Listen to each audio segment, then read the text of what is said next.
Seems legit. Hey legitimates, welcome back. Today I am making a bag I've made before, but I did it with binding just for something different. So we have done the Maisie by Swoon. I absolutely love this bag. We also added glitter piping, which was a last minute decision that you'll see later on. We did a crossbody strap, and I absolutely am obsessed with this fabric. So this is the new pre-order for Inklings and the Kraken. It's got skulls, it's got teal, it's got purple. We've done glitter zip just for funsies. I really love how this looks together though. Like, even though the print's big, that is awesome. I love it. I'm so obsessed. I want to keep it. I don't need any more handbags at the moment. I really want to keep this. So we've also done different strap connectors just for something else. And I've made these a bit longer so I could put a little rivet there just for funsies. But if you would like to see how to do this, actually, let me show you the binding. We went with purple just for something completely different. Right, so we've just done, instead of trying to match it, we've done something super contrasty, and the purple matches the purple in the fabrics over here. So if you want to see how to make this, stay tuned. Let's get started on this bag. So I've decided we're going to do binding, which again, I've probably told you at the start of the video. Who knows? Who knows what I end up doing? So weird talking about contemplating what I'm going to talk about at the end, at the start. Alright, so I'm just going to join these. So this is the main panel and the base. Now, if you're going to turn it, you just sew a little bit and then turn it through the hole. But I've done videos where I turn it, so let's do a video where I bind it. This pattern is actually designed to be a drop-in lining. I might do it on video one day, but don't hold your breath because I hate drop-in linings. It's probably just because I haven't practiced enough to be awesome at it, but also it's fiddly and unnecessary. So,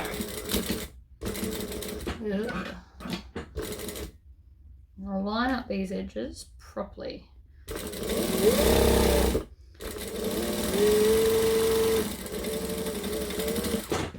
And just like that, that's the main body pretty much done.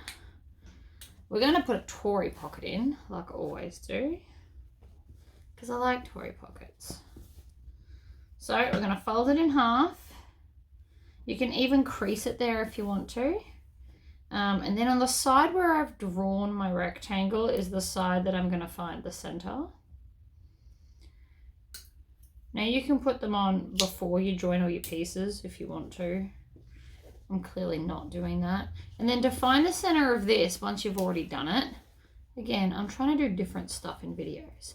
So you can just crease it, right? It does the same thing. There's your crease. Line up your pocket on the crease. Same result. Different way to get there.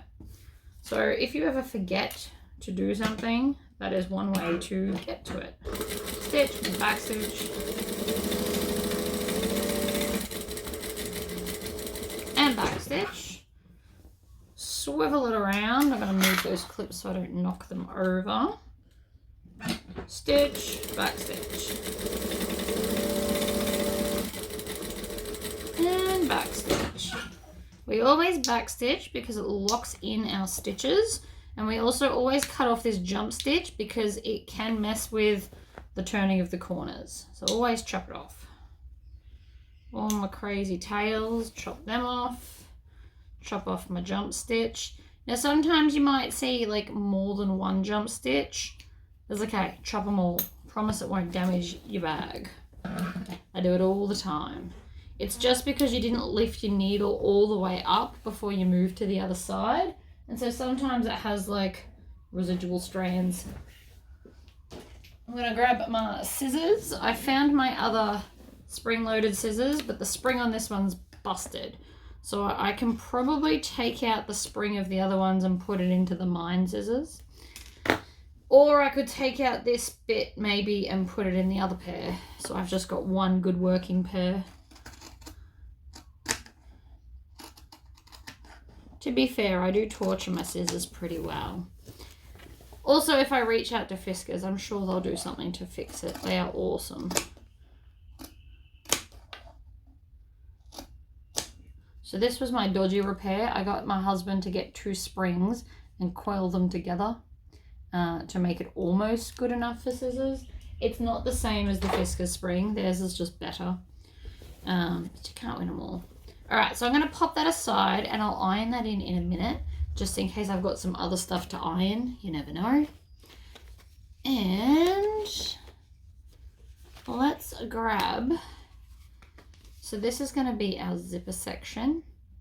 I haven't picked a zipper colour. I've actually been mentally quite not sure what to do about the zipper colour. The fabric does have the blues and the teals, but it's also got purple and black. Now plain black's the obvious choice, which I'll end up at if nothing else suits better. I'm also doing gunmetal hardware. So what I usually like to do is just grab the tub and see, I think that would look amazing. But you can always just put some up against it. You could also get away with the navy blue. No, I have not prepped this. This is just what's on top of my very, very messy tub. I mean, you could also maybe get away with that because it is black. It's silver, but then we're going to put the gunmetal. But I don't think I want that. I think I want to go sparkly because sparkly's extra fun. And I love a good bit of sparkle. And even though it's a skull bag, it'll be a subtle amount of sparkle. So I think it's still going to work. Alright, so with that being said, move that over there. I'm going to grab one of these. Now these are obviously non-directional because I have used the same colour for everything. It's a solid colour, so it doesn't matter.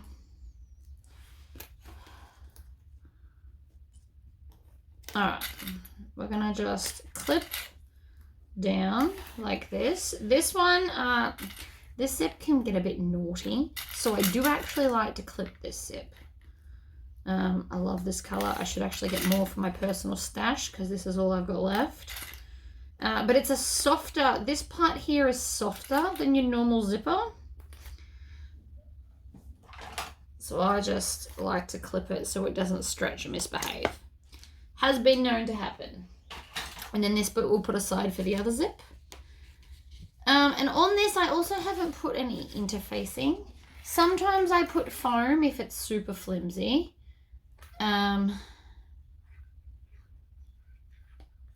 But because this gets quite skinny, you don't have to put foam. It is a smaller bag.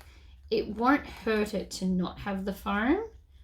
And in fact, what have I done wrong here? Somewhere I've stretched it, right? So if I do this, usually that fixes my little, see, it does fit. Sometimes you just accidentally stretch it. So always just check that. Again, this is why we should clip everything. All right, so stitch, oops. Make sure your tail isn't long enough so that doesn't happen. You're supposed to hold on to them every time you start stitching with this machine, which I obviously never ever do, which is why sometimes this happens to me. I also forgot to charge my light again. So you can go backwards first and then go forwards. If you're finding if you go start back and forward, it gets knotted here, start forwards and then your first stitch you'll do in reverse.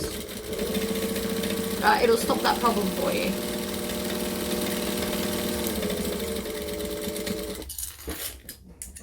Okay, so like with all binding situations, I'm going to go up to a 4 stitch length first.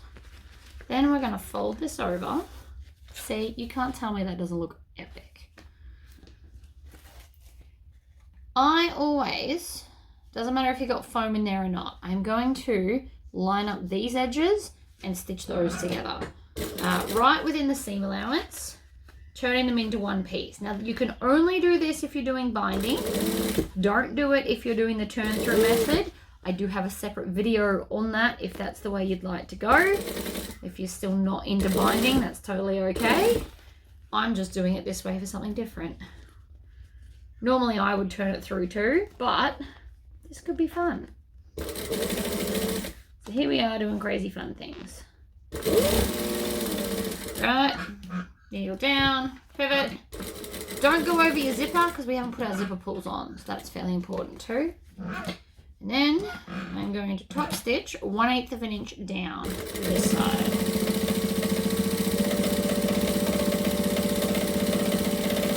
And then if you want to, you can close off the end. It's not the big end of the world. The reason I do it is because usually you can do one snip and cut all your tails. So that's one side. Let's repeat the process with the other one. So right side's up, clips, clips, and then just clip in the middle. Again, we clip this stuff because it's a bit stretchy. Totally worth it though, it's so pretty.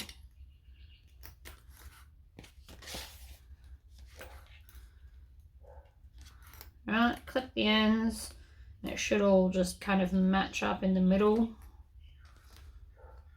And the reason we do end to end is because you might have a habit, and you don't even know you're doing it, I'm not accusing you, but you might have a habit of pulling on it, or your machine, like your Teflon foot, might not be as slippery as you think, so it doesn't slide through evenly. That happens to me when I damage my Teflon foot. It's just how it is. It's not anyone's fault. So you either replace your foot or you use more clips. So again, we're going to fold that over. How good does it look with the metallic? Like, it's just subtle. Subtle is good.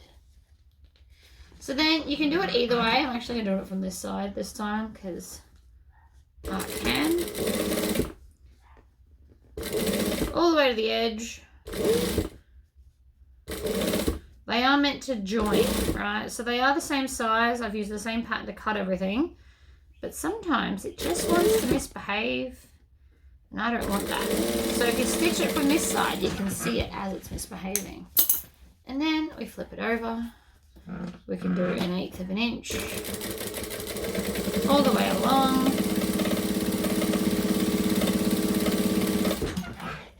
Beautiful. Don't you just love that? So pretty. Now, before we go any further, and we don't forget, we want to put zipper pulls on. Now, I'm going to put one on from each end because I think that'll be pretty. You, of course, can just do one. Sometimes I do one on this bag, and sometimes I do two. It's whatever I feel like on the day. I know consistency is key, but not everybody cares. Some people only like one zip. Some people actually don't like two. Some people only like two. So I just switch it up for whatever I'm feeling on the day.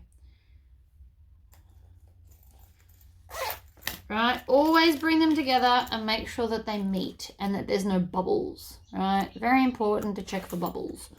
But that, I'm really happy I picked metallic. I don't know if it's translating in the video as well as it is in front of me, but it looks awesome. All right, next up, what have we got in here? I have a shoulder strap. I'm just picking things off the top of the pile because I like to do it that way, is pretty much why. Oh, and we have a zipper overlay for the inside too.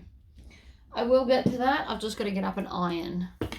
So before I go any further, I'd like to get as much done as possible, and then I'll get up and iron because I'll also take like a drink break. I have switched back to soda water. So I have one Red Bull in the morning, and then I try and drink soda water for the rest of the day so that I don't get a massive like caffeine shock headache from not drinking it anymore. I understand soda water is not for everyone. I used to hate it. Now it's a much better way to drink water for me because my actual water intake is terrible. All right, so we pull off a section. We're going to pinch it, we're going to push down, and I forgot to silence my phone on the bench. Good job me. And yes, that is the Ooga Booga noise from Crash Bandicoot. It's my kid's favourite thing at the moment, so I turned it into my message tone.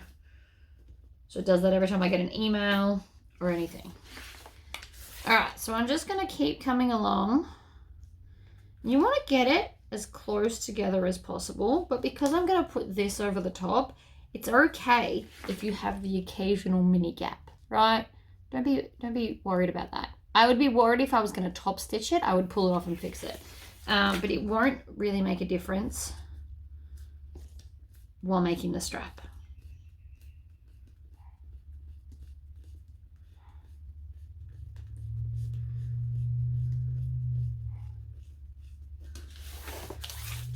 Next section. You'll notice I'm still only pulling off the tape in sections. I tend to accidentally stick it to the table if I pull too much off at a time. I don't mean to, it's not deliberate, it's just happens. Pop that in the bin. Oops.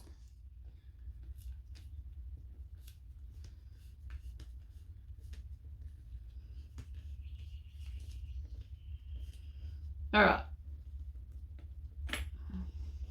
Grab this and we're just going to tuck over the raw edge because we don't like raw edges around here. Actually, if you've got strap ends in the right size, we could put strap ends on it instead. So let's do strap ends just again for something different, which means you don't have to fold over the raw end. In fact, I completely discourage it because it gets too thick to put the strap end on. So I'm just going to hold it in the middle. Now again, I'm going to have them both running completely in line with the machine, which is usually between your legs. And then I'm not going to back stitch. I'm just going to hold it in the middle. Now, if you would prefer, you can double-sided tape this down. Nothing wrong with that. Oh, this bag's gonna be so pretty. So many bags I want to keep. Unfortunately, I just don't need 100 handbags. I don't even go anywhere. Would make more sense if I was like a fashionista, but I am not.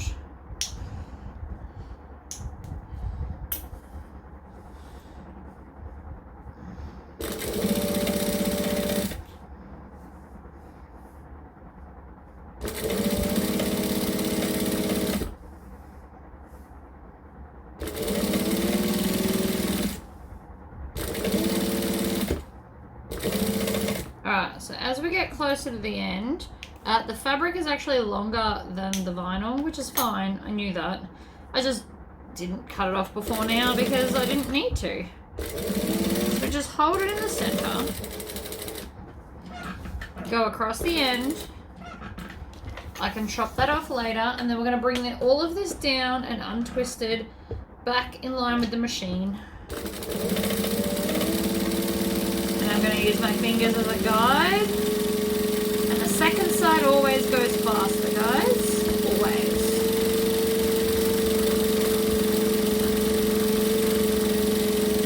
I could go top speed, but I don't want it skipping stitches. So we just go like medium speed.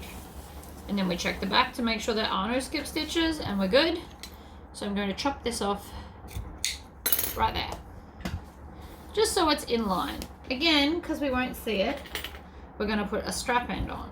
So, we go up and through, and then before I put the rivet in, I'm going to put the strap end on. I promise there's method in my madness. So by doing it this way, it ensures that we leave enough space for the rivet. So I always like to hold it, and then I'll slide it on the way it needs to go, because sometimes you kind of put them on what feels like backwards. Okay, so we're just going to slide that on there, and that's just going to look extra pretty. And you don't have to use these. I just have a lot of them because, you know, I used to sell all the hardware, and it's nice to have nice bags. You can also charge more for a bag that has all the super fancy hardware on it. And if you made it, it looks more like a bought one if you just made it for yourself. It's just like little finishing touches that really finish off a bag. But again, you don't have to do them. They're just optional extras. As you can see, I have replaced the the batteries. So that's that end on. Now what we'll do is I'll scooch it up and leave just enough space for a rivet. Clip it in place if you want to. I'm just going to do one while I grab rivets, obviously an important part of today, and rivet press and set. So because my husband's away for a little while, I'm actually going to research the best way and things I want to put on this, and when he gets back I'm going to get him to do the permanent fixture for these. I will attempt, because he's going to make it, I will attempt to video him, although he's a bit shy and I don't know if he'll let me. But I will definitely ask, because I know a lot of you might want to make it as well. I just can't promise he'll say yes. Okay, so that's one end. And then we're just going to treat it like we always do. So we grab a swivel clip, put it on with the flat end against the back of it, hold it and make sure there's no twists, because I'm always paranoid there's twists. Right, I'm going to do this and then I'm going to check again, because again with the twist thing, I did it one too many times, and so now my life is just a little bit paranoid about that. So again, we're going to slide this on, making sure I don't lose the screws in the process, because they do slide around my table. Quite a lot, in fact. Slide it on the end, like that. Flip it over, grab a screw. Now, mine is magnetized. If yours isn't magnetized, run it against your snippety snip magnet if you've got one of them, because it's like a heavier duty rare earth magnet, I believe they're called. But basically it's stronger, so it will magnetize the end for you. That's why I'm telling you all of this. See how it'll just pick it up? Amazing. Then you can put it in the little bits. And if it ever starts to lose it, you just rub it on the magnet again. It'll come back. Alright. So you just want to screw them in until you can't feel them anymore. You can add Loctite if that's your jam.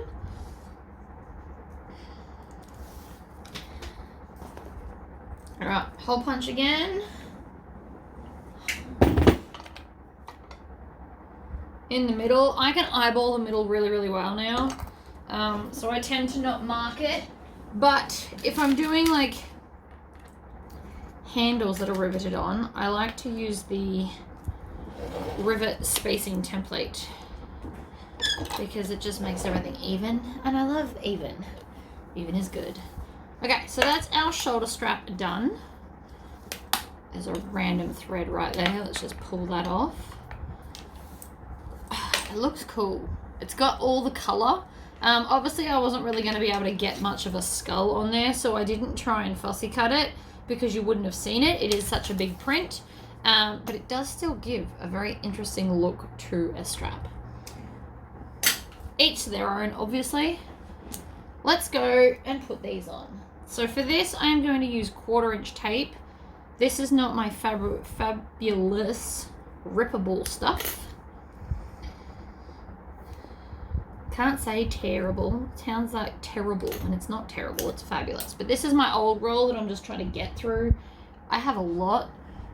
When I lived remotely and not anywhere near a spotlight, like the nearest spotlight was an hour's drive, I used to like bulk stock up. I'd buy like 6 to 8 at a time. So I'm still just trying to work through all of that, which is fine. It's just a process. And then we're going to pop that over the gap like so. Now, if you've bought these and you're like, oh no, it's smaller, it's meant to be. So I've actually made it so in case you don't do the full way, there's actually a little bit of a gap, which is a deliberate move, so that you're guaranteed to not see the edges. I know that seems potentially counterproductive, but it actually makes it easier to install, especially if you're a newbie, because there just is that little bit of a gap. So, now that we've got that, we're going to make some nice long tails, because we're going to pull it through and tie it off. And the reason for that is because it's a black thread on a non-black fabric. And that's just going to look messy otherwise. This won't last long, my light, but we'll see how long I get. It does make it easier to see this. Now I have picked the one that's got the fancy curvy ends. Mainly because I don't want you to be scared of curvy ends. I am always better at concave than convex. And if you need to remember that, concave goes in like a cave. That's literally what my brain does every time I think of it. So, now that we're in the opposite corner, I'm going to come and I'm going to pull on this. So if you struggle to get it through, hold it and pull a full circle and you'll find that it'll lift up like a loop. And then I take my sewing awl and just pull it through. Then we're going to tie it off. You won't see this so once we put like the zipper in and stuff. But I want it to be neat and pretty. And you will see the outside. You don't have to start in a corner either. You can start anywhere. Sometimes I start in the middle just for funsies. And especially, so if you are going to tie it, if you've got like a printed vinyl, start in a dark spot where you're not going to see your back stitch if you want to do it that way. My light just ran out. Hopefully I will remember to recharge it for the next video, which will not be tomorrow. Right, then we're just going to do the little curve and then the convex part again. And then we're going to go through that first hole. Make sure you put your presser foot down for that. Don't hold it in the air. It does weird things. Flip her over. Grab this. Do a loop. Sew all in the loop. It's actually pulled up 2 loops. So now that they're both out, I'm going to just tug on them and it's going to make all of it tight.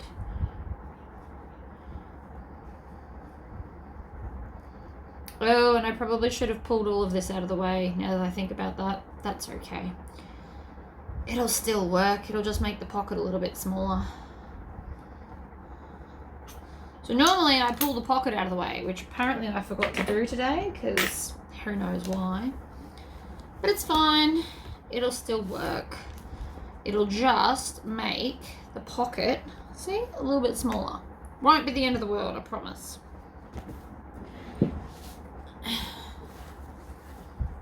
This bag's full of alternate freaking things to do, isn't it? So I always just measure. I don't pre-cut my zip. I used to, and then I realized that I've either cut it wrong or I grabbed the wrong one, because sometimes you'll need like a 15 and a 13, and I just grabbed the wrong one. So now I only cut it as I go. It saved me a lot of trouble. When they get little, I just fold them in a loop and put the elastic band back on. Again, we always try and keep our space as neat as possible. I know my space is not the neatest, but it's also not the messiest on camera. Outside of camera space, I'm doing some organizing, so there's a little bit of mess. I find I can't really concentrate properly if I'm surrounded by mess. Oh, okay, so see this? This is one tooth out. See how this is just a little bulgier on this side than the other side? And if you have a look up here, see how it's literally one tooth out. But that's gonna annoy me, so we're gonna fix it. It's funny, some stuff annoys me, some stuff doesn't. That annoys me. I think I just did it again. Ah, see? All fixed. So you can see here that it's now even on both sides. And because we cut this even, it's now sitting even. I mean, it doesn't necessarily totally matter. And if that's the worst that happens today, then that's okay. Because this is naughty, we're going to use our 1/8 of an inch zipper double-sided tape. Due to the fact that I don't know what else to call it. It's pretty much designed just to go on the edge of zippers. It is amazing though. So what this will do is this will hold it in place so it doesn't stretch and misbehave out of place while I'm trying to stitch it down.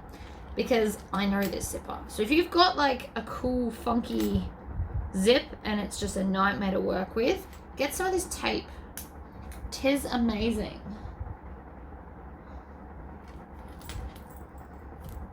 Okay, so I'm going to pull off both sides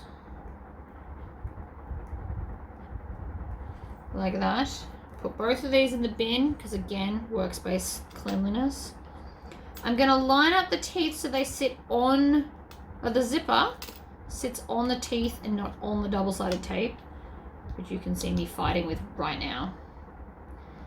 And it's closing to the left, and then I'm just going to take this, line it up over it,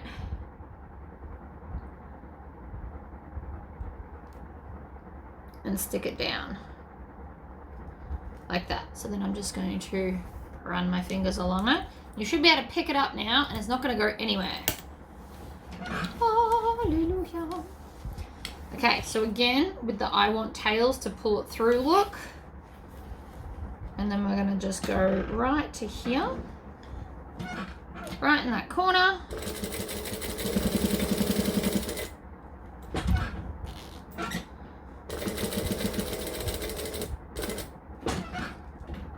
Needle down, pivot, down that end. Now, now that this end is closest to me, we're going to pull on this. Using this thread makes it a little bit harder to see the loop. And that was only half the thread. I just shredded it, but that's okay. It will survive. And then you won't even see these knots on the back of the zipper. It'll be fine.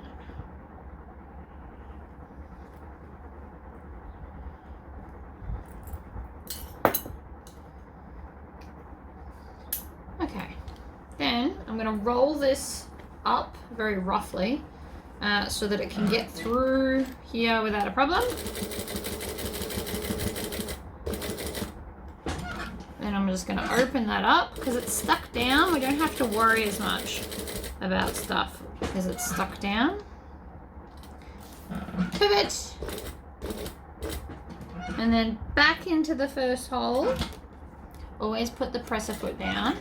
Pull, trim, flip, pull on that bad boy. I always use my sewing awl. I used to use snips to pull it out every time. And then sometimes it was a bit tight, and so as I tugged on it, I, instead of pulling it through, chopped it off and made it way harder to tie my knots. So we don't do that anymore. And one more for good measure. Chop. Alright. Now, because this is a binding bag, we're going to seal all the sides. So the other reason why I tend to like to not sew this to the accent piece is because now we have to get really close to the edges. I don't love that for me.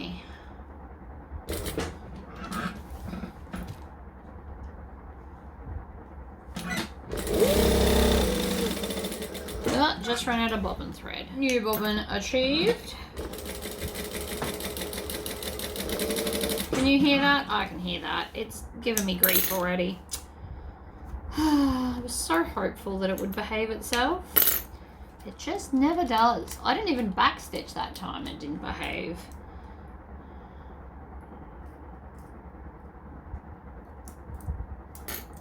Oh good, now it's stuck. When it's stuck, I stick my tweezers or snips in between here and just kind of coax it out. I don't know what's making it stuck though.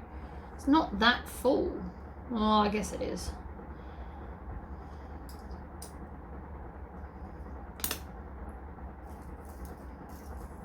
Okay, so I made it a bit full, so I just tugged on it then until it felt less too full. Would be the best way to describe that. Okay, so I'm just going to stitch that whole line again, and here's hoping it'll actually work this time. Yay! Needle down, flick, pivot, pull this back. We're going to get really close to that edge right here, and then backstitch a little bit. Flip it back over and trim off all these tails. Doesn't matter if this looks messy from this side, we're not going to see it. Okay. Happy days. We are in. So that's that bit done, and that's this bit done. What's next on our list? I've changed these to them, so let's do these. So I fussy cut this bag to make sure that it looked its best, because that's always what is best. So when I put these on, there should be 2 different skulls that were centered. I made a very big point to make sure that there was like different looking ones. This one's got a lot of blue and purple. This one's got a lot of like the teal and pale colors. And then I've done the matching strap connectors as I did for the ends, or the zip overlay, sorry. So, double-sided tape down the center, and then actually, let's just grab the thicker one and do it that way. So this is 3/4 of an inch wide. It'll just give a bit more grip.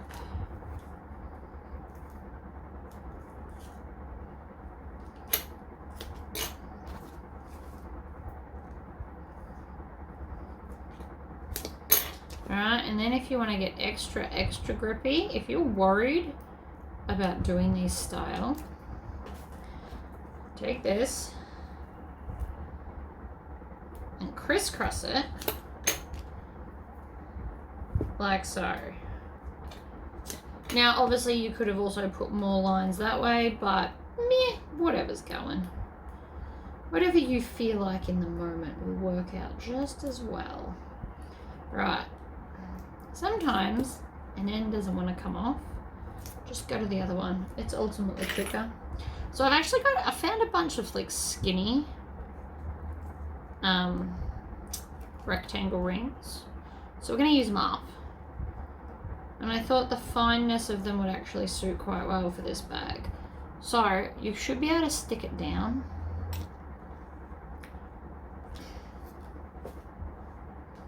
I'm going to do 2, but you can do as many as you like. And these are quite a large and chunky. You can also do crisscross.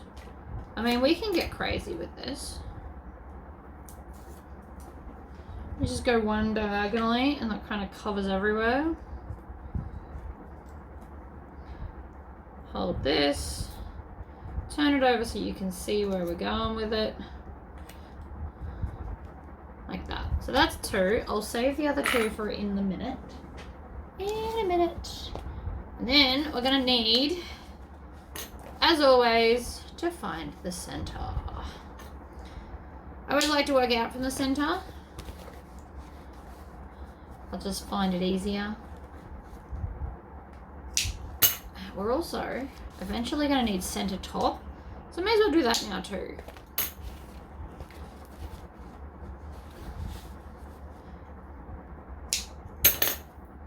Alright, ruler. Get a nice big one, makes life easier. And you want something to mark your fabric temporarily, so I like my Chaco pen. I have just filled my Chaco pen because I ran out of chalk in it. You just buy any chalk dust. So this is actually the stuff for my outs, which is amazing. Alright, so you should now have the center, and if you need to, draw the line down the center. Right, so literally just like that, just to help make sure that it's even, because this top bit's a curve. You might have it lined up and then it'll be a bit crooked. So now that I've got the actual line, I can see where the center is like that, and I'm going to go from this top edge 2 inches.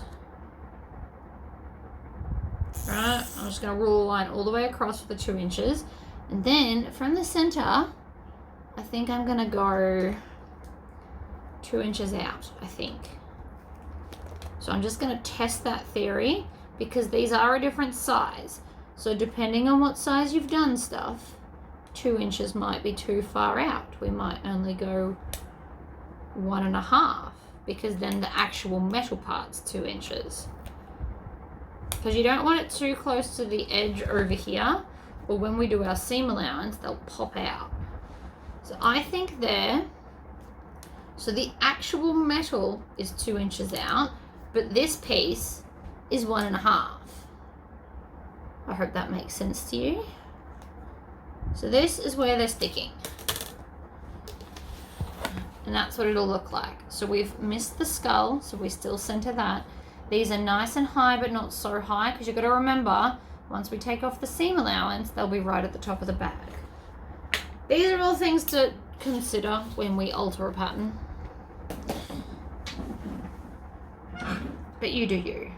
So I am we're going to do the tie off thing, even though it's going to annoy me because we're going to do it like a million times. We're still doing it.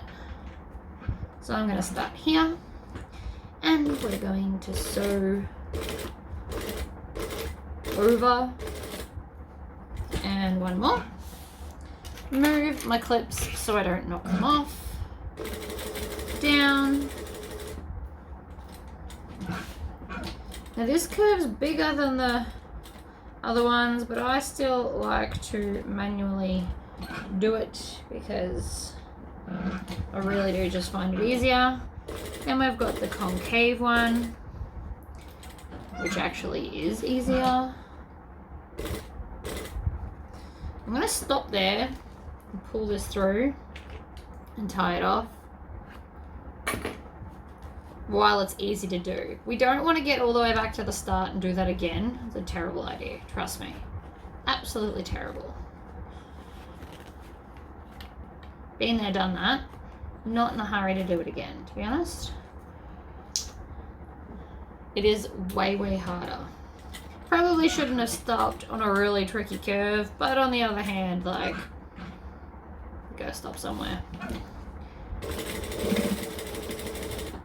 And into the first hole, pull it out, pull that, sew all in the loop so you can see the loop, just plop it out and tie it off. Don't ever make these too short that you have to fiddle lots with it. It's a terrible idea.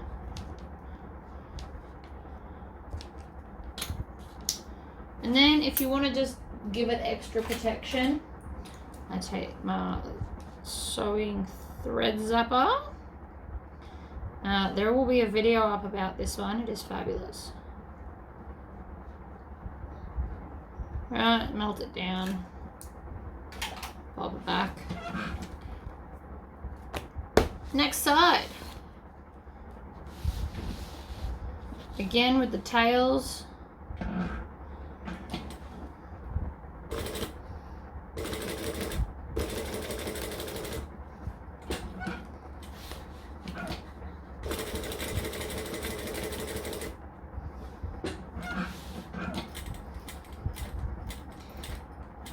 I know it might seem ridiculous to you that I manually do that, but my foot has 0 chill. Just for some context, like it just wants to go fast all the time. So this is at least giving me some form of control over the crazy stitches that go around that bend. Oh, okay. So I'm getting too close. Probably should have stopped before now, but at least I'm not on top of them because it's so much harder to pull them out if you go through the same hole. 9 out of 10 times you manage to actually stab through the thread. So much harder to deal with. At that point, you're better off to just backstitch and be done. Alright, and always trim off the tails as well. Then they won't get, like, tangled, I suppose is the best word for that.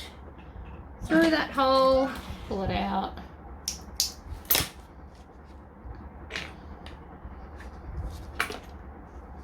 Yes, this does definitely take longer, but it does look really nice. So, do it anyway. Especially if you're using a contrasting thread. If you're doing like black on black, you could probably just backstitch. I would, personally. Or red on red. If it's the same tone of red and you're not really going to see the stitches, I would definitely do it. But that looks fun like that. That's one side. Now we're going to repeat all of that again with the other side. So the first thing I want to do is double-sided tape. Thick and chunky. Oh, I've already got one piece on. I mean, this piece isn't, but that's all right. So because I put one skinny bit here, I could actually put 2 chunky bits each side of this. Because that's the skinny one.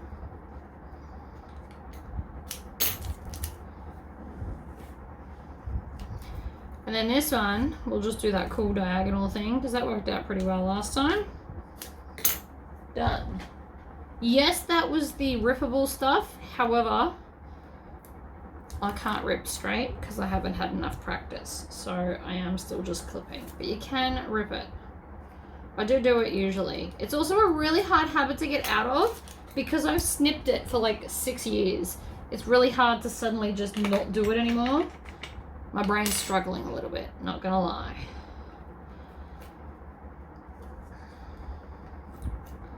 Alright, so flip it over.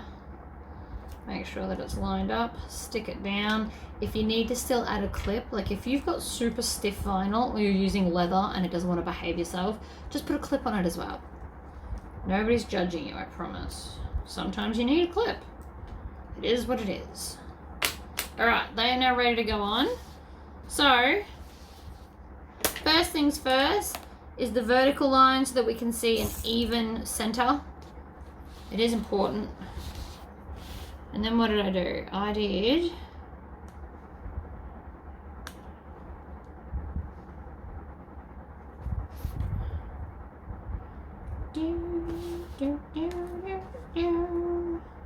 Alright, so that's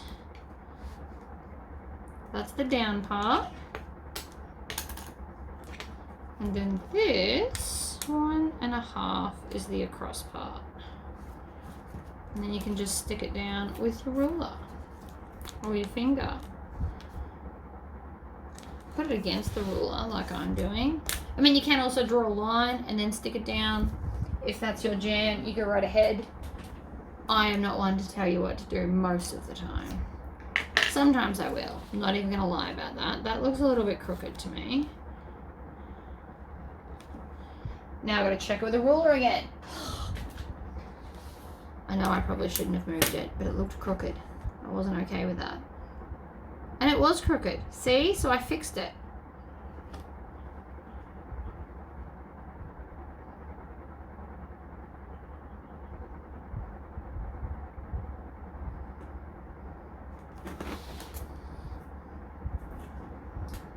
You can also do these one at a time. If your sticky tape is not sticking for whatever reason, just do them one at a time.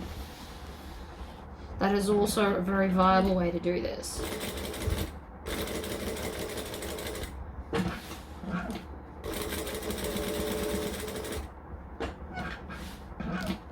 While I'm here, pull on that.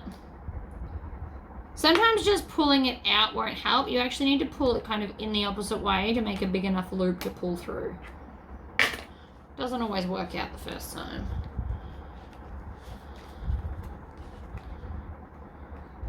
Ah.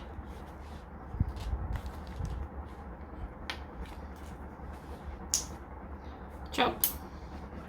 Alright, crazy concave.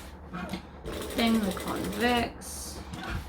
Is this tricky? Yes. I'm not even gonna lie about that. But I do think it's worth it. And it's a good skill set. It's a good way to like practice your skills. It's always good to be trying new things, guys. Says me who doesn't read patterns.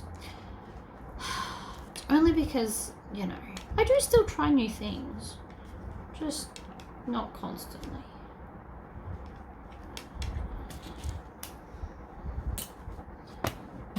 Alright. On. Oh, wait. Is there enough tail? Yeah, there's enough. That was close. Always remember to check the tail. It is so much harder to tie it off if you can't grab onto it. Trust me. Been there, done that. Now, there's nothing wrong with the accent that comes with this bag. It's actually really cute. The main reason I didn't use it is because we were going to lose too much of the beautiful fabric. And this particular version of this bag is all about the fabric. if you just had like a stripy fabric or a mini print, you could definitely do the normal connectors. They are cute. I have done it with mini florals because you still see the pattern, but because this is nice and chunky, I've basically designed everything I'm doing around the fact that I want to see it because it's cool.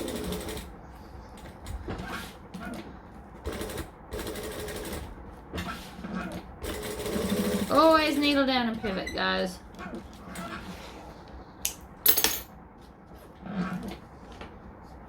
Yoink.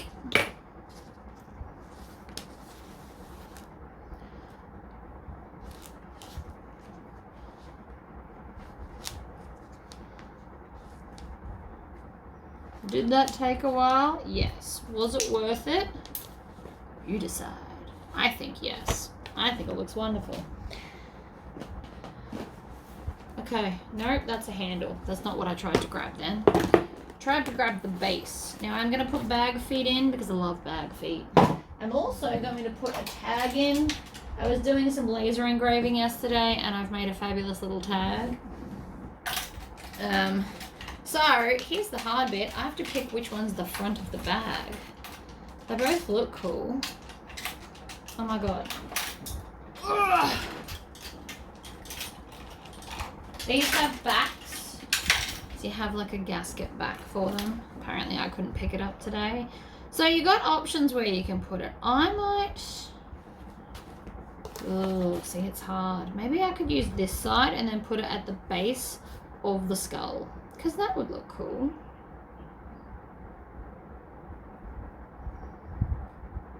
Apparently I didn't quite finish buffering it. If I wipe it properly, look at that. You can actually, like, it's quite lovely. Apparently I just didn't quite clean all the gunk off. That's fine. I'll do it now on my shirt. Don't worry about my shirt. It was like $4. I'm really not worried. Oh, that's better. It looks way nicer now. Probably doesn't look any different to you, but in person it looks good. Alright, so I'm going to put this. I was going to, maybe I could put it on its head. That wouldn't hurt either. So, to install one of these, you'll need a pen, which I just dropped. You'll need your pen knife. I also went and bought some Fraylock. It was very expensive, but it's E6000, and E6000 is my favorite glue in the universe. So, whatever. I haven't even opened it yet. That's how new it is. Ooh.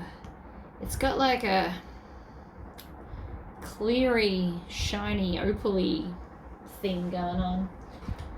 I'm going to use my little hook to get that little stopper out,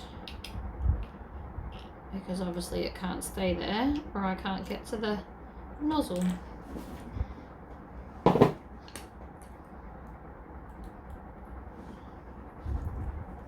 Lid on. She's ready to go, and I've got the other lid. Right. So, I reckon there. Always make sure your prongs are straight. Most of mine come crooked in the packaging. It's just how it is. So you want to get it in the middle, which I've still got my middle line, and then I'm just going to draw 1 and 2. Take my pen knife.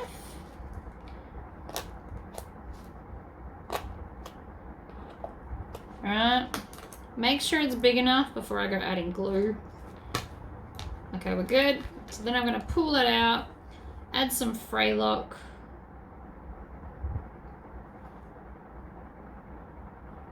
Just a tiny amount. This bottle is going to last me ages.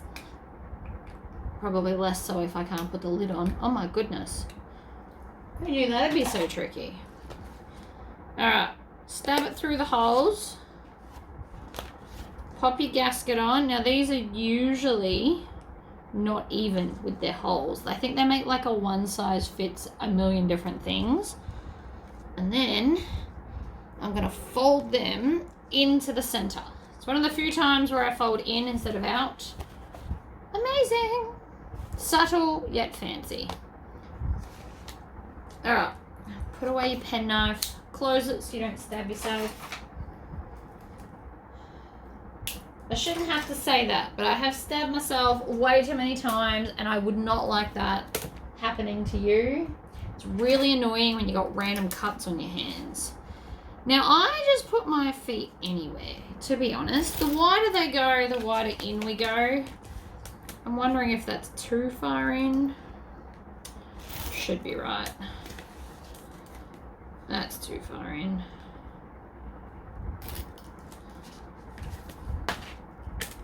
You can go any which way. You can put one in the middle as well. Easiest way to find the middle from here is do that to there, and then that to there, and then everywhere things intersect, that's where you can put a foot. Ta-da! You don't have to put the 5th one. Not everybody does. I used to only do 4, but that's also because I used to embroider my logo on the base. So it wasn't taking away from the outside of the bag, but you still knew where it came from. So I'm just going to grab a 5th one, since apparently that's what I've decided I'm doing.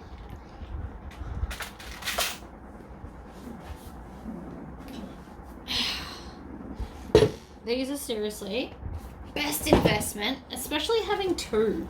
I don't have to switch it over and over and over. If you can afford it, and I always say wait till they're on sale, always. I bought mine on sale. Although I do want to paint one a different colour one day soon. Alright. Holes. These bits. So this is base stabilizer. It's like thick cardboard would be the best way to describe it. You could also put cardboard. You could put plastic. I used to put like a plastic that they have to make templates. Except they got really expensive because I was buying it from Spotlight.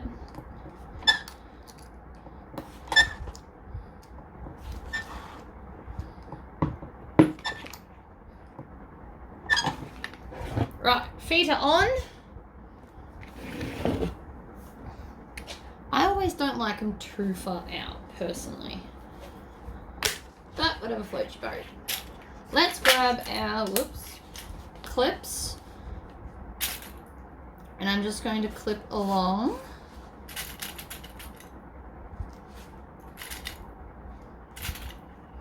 Because I don't want it to move on me.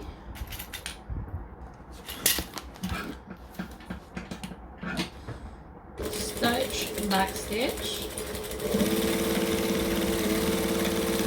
Now I've kept pretty much everything out of the seam allowance, which does make it a lot easier to sew, especially if you're on a domestic.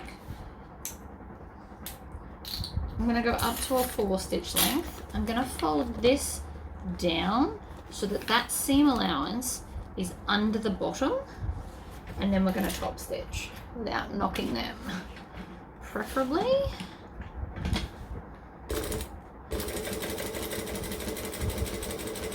Now the reason I do this is both decorative and functional. By having this down, the bag will sit the way I want it to and not the way it wants to. Also, I need to stop doing this and bring my wings in so I don't hurt my shoulder. If you've been getting a sore shoulder after sewing, it might be the reason why. I know it is true for me. Both decorative and functional. See how that will now give us like a nice thing? If that was the other way, it just doesn't work out as well. Trust me, I've tried it. Tried and tested. Oh my god, I want a stamp that says Tory tested. To just stamp on things. That'd be so much fun. I don't know what I'd stamp it on yet. I don't even care. It'd be awesome. Okay.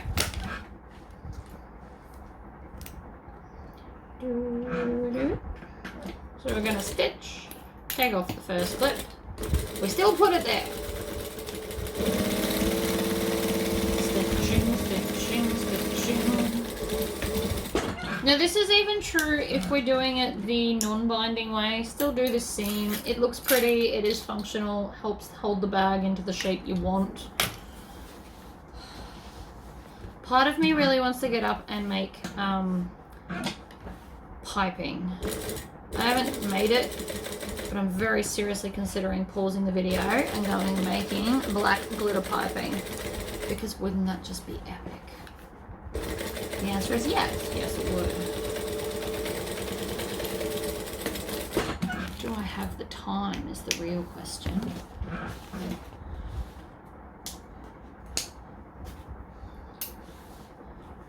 Doesn't it look awesome? So we would put piping on this or on the other one, either way. We also are going to blend all of those down so that they're not in the way later. They are nice and firm. Let's see where we're going with this. I'm going to do handles at the end just because I can. So we've done this bit. We now need the bottom half of this bit, which is that. And here they are. Cut a second Tory pocket. I don't know where I think I was putting that, but we're just not gonna. You go over there. So, now that we've done this, actually we can put this down for a minute.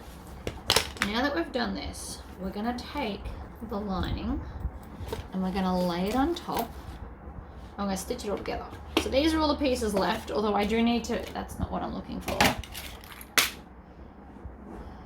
I do need to do D-ring attachments. I didn't cut them out at the time because I wasn't sure what size D-rings I wanted to use. I have decided on the 5/8 of an inch or 15 millimeter. Personally myself, I'm actually going to try and work through all of my D-rings and just have one size for all bags ever. That is a very realistic option that you can do. You will just have to make notes in your brain that every time you cut a pattern, whenever there's D-rings involved, you need to cut the size that suits whatever stock you're going to hold. You don't need 10 different types. I have recently, and very recently in the last week, come to that conclusion. I stand by it though. D-rings are literally just to usually hold swivel clips on, so they all work. What I want to do is I want to come and do this side as well. So I'm going to go seam to seam and then work up just to make sure that nothing is going haywire here, because there is a small possibility that I could stretch it out of shape, which we obviously do not want. That would be bad.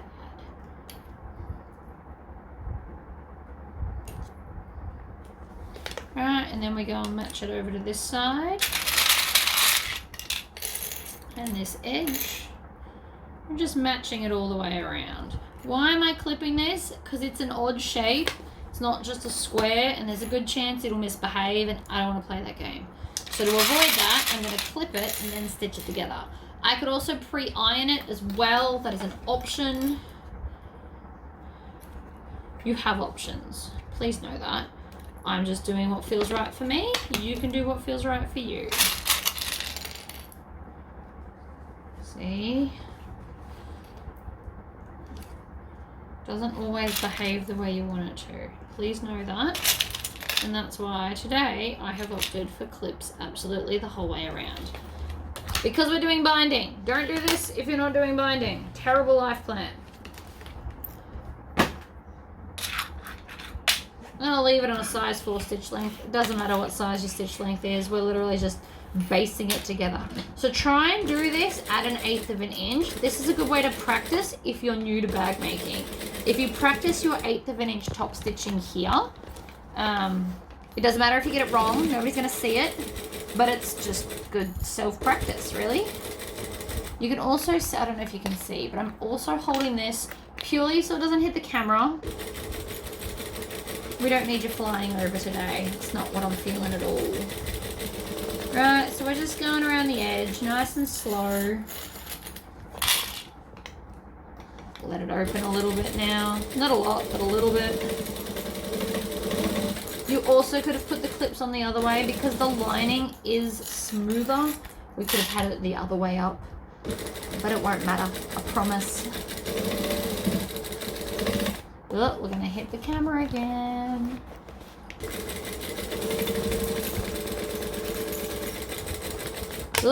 Oh, that was close.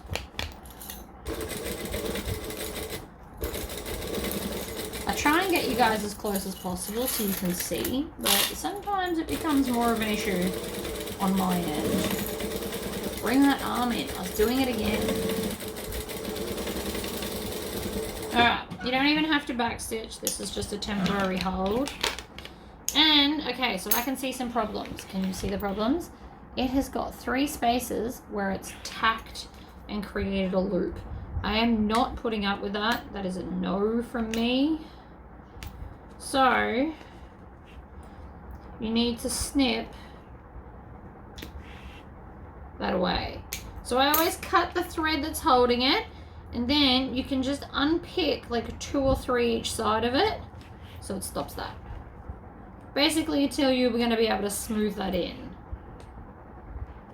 Now that happened because I didn't have this side face down in the feed dogs because it's the lighter side of the 2. So now if I do nothing else, right, except sew it again, that should fix itself without any incident. See that? It's purely because I had the lighter side. Oh wait, one still happened. Did it? Oh no. It's just the crease from before. There's no actual stitch problems. Nothing is actually bent in. So that was because this is lighter, this is heavier. Always put the lighter ones under your feed dogs. Just so you know. Okay, I really want glitter piping, so we're gonna go do that. So I made my piping. I just folded it over and stitched it in like I always do. There are other videos if you need to see me do that. I was on the phone while I did it. So I have just cut a piece that is 1 1/4 wide, because I'm pretty sure that maths out to 5/8 if I fold it in half. Fractions hurt my brain sometimes. I understand that inches is essentially just fractions, but I'm so used to millimeters. So I just assume this is right. I mean, it should be fine. It looks about right. Yeah, see, that works out fine. Alright, so I am going to top stitch it.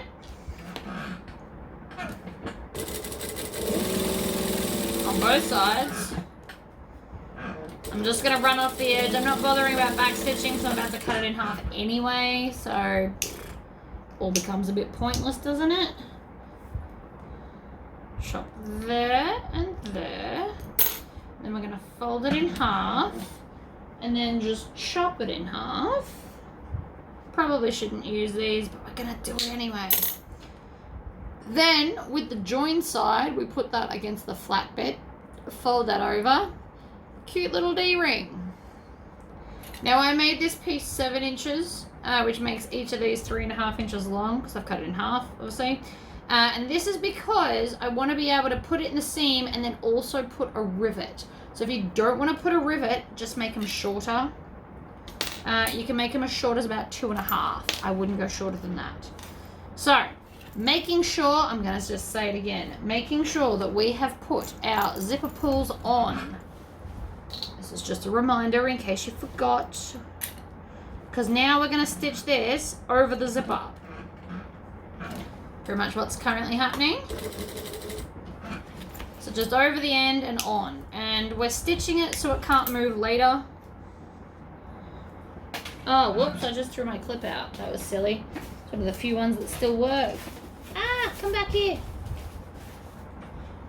It's meant to be for thread ends. Alright. So again, stick it on.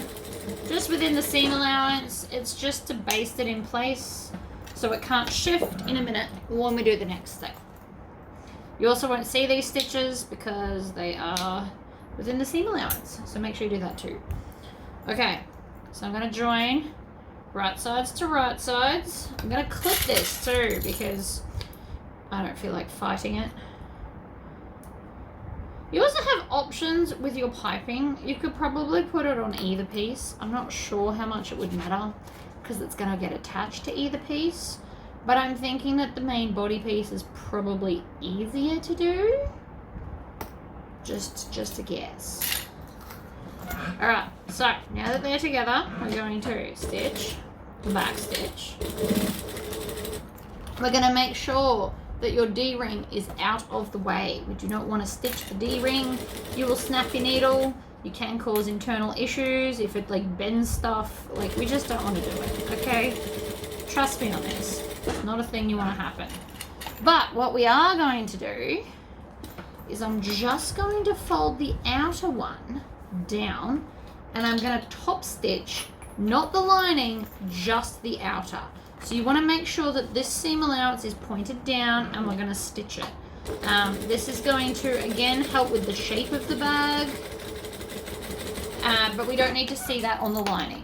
So we're just not doing it like we did before. See? So the lining looks fabulous, and the outer's got this nice little stitch.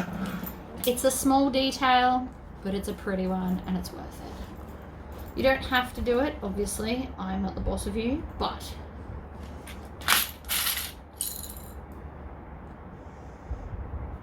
details matter in everything. If you're just starting to learn, you can skip it.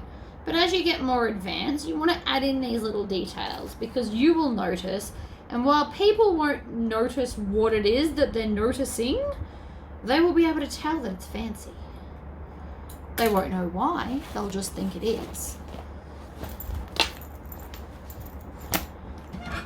Right? And people that pay a little bit of attention will be like, how did you get that there and not on the inside? Like, it'll be like a moment. How do I know? Because it's been a comment that's been commented to me before. That's why I'm bringing it up. I also don't know what colour binding I'm doing in this, because I don't have teal. Push it down. So see how this is a bit loosey-goosey? That's how I want it, because I want to add a rivet, because it'll look pretty. Love pretty.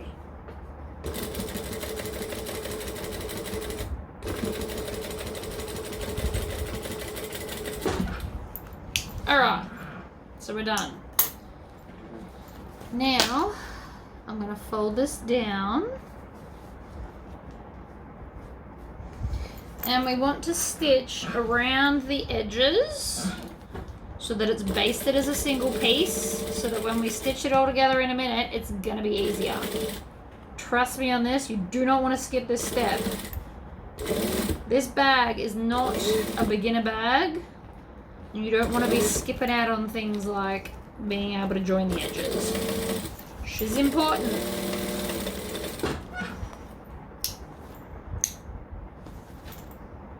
Cool. Other end. Check on it.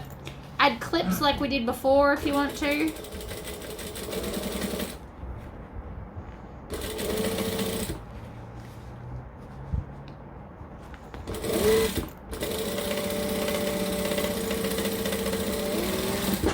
Alright. Done. Nope, I missed. See? I missed.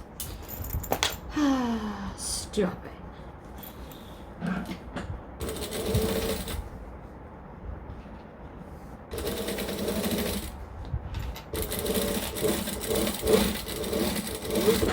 Not putting up with that. Still within the seam allowance, so we're fine. But I need it to be one piece, because trust me, you're going to want it to be one piece too. Alright, so you got options. We can add the piping pretty much wherever we want.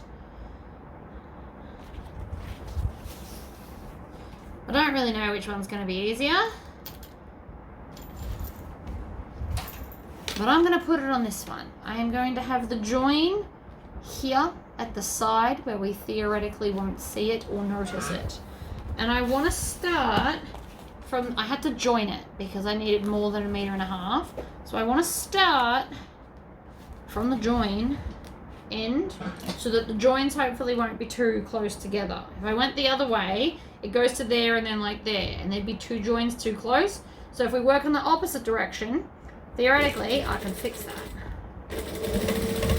Now, I haven't put my fancy foot on yet, but I will, I promise, because I love my fancy foot. I also need to make sure I don't hit the camera. You don't need to go flying for this.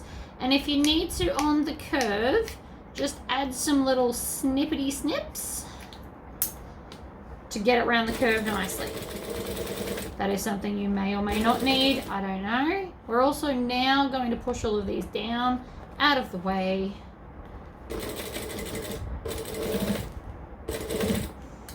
Right, the snips do help. They are worth it if you can be bothered. I mean, you could snip the whole thing. Feels a bit excessive, but you could if you felt like you needed to. See, this is like the tighter bit, so definitely do there. Round we go. You also may be wondering, why put it on this piece and the other? The main reason for that is because those little like tricky corners will most likely bunch up a bit when we put it on, because it is like a very tight curve. So to avoid issues, if I put it on this piece, it should work out easier. Now I can't promise that. Binding always has like a level of tricky. I know a lot of you accuse me of making it look easy. That is only because I have done it so many times to make myself get good at it. If you want to become good at something, you first have to be bad at something. Because if you're not even bad at it, chances are you probably haven't even started it.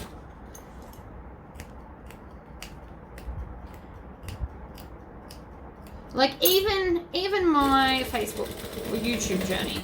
If you look at the bags I used to make compared to the bags I make now, I'd like to think I've improved, because that's kind of the point. You want to improve. But you can't do that if you don't try. Alright, so I'm just going to chop this a little bit out here. Mainly because it's frayed anyway, so I don't really need it. Today I am actually using macrame cord because I've run out of piping. See, I really did just need a really little bit. Could I have worked that out to the perfect millimeter? Yes. Could I be bothered doing that? Not really. That's why we're doing it the way we are. So now I'm just going to open this up, and this should line up. So the old cord and the new cord line up perfectly. And then I'm just going to sew it on. Then we need to stop and change our foot. And then comes the complicated, tricky parts. I don't mean to sound dramatic, but it really kind of is. But that looks cool so far. And now it's going to have glitter piping, which, you know, it's going to be amazing. So, what we need to do on this is find the center. Literally like always. I don't think there's a single bag that I make where you don't need the center of at least one piece. Alright, so the end, we've got to find the center of the end as well. It's this end, this curve here, that's going to give you the most grief in all of this bag. Just warning you. Before we add it all together, gives me grief. I will not get this in one sew. I never do. And that's okay, because I know it's tricky. So, we're going to fold that in half, and we're going to find the center here. And the center of the other side, because this is the easiest way to line stuff up. And getting this on evenly is fairly important. Now, we should already have the middles of these pieces. But if you don't, do it now, obviously. Keep rambling on about the center of stuff. Now's the time to just snip away. Same with the other end.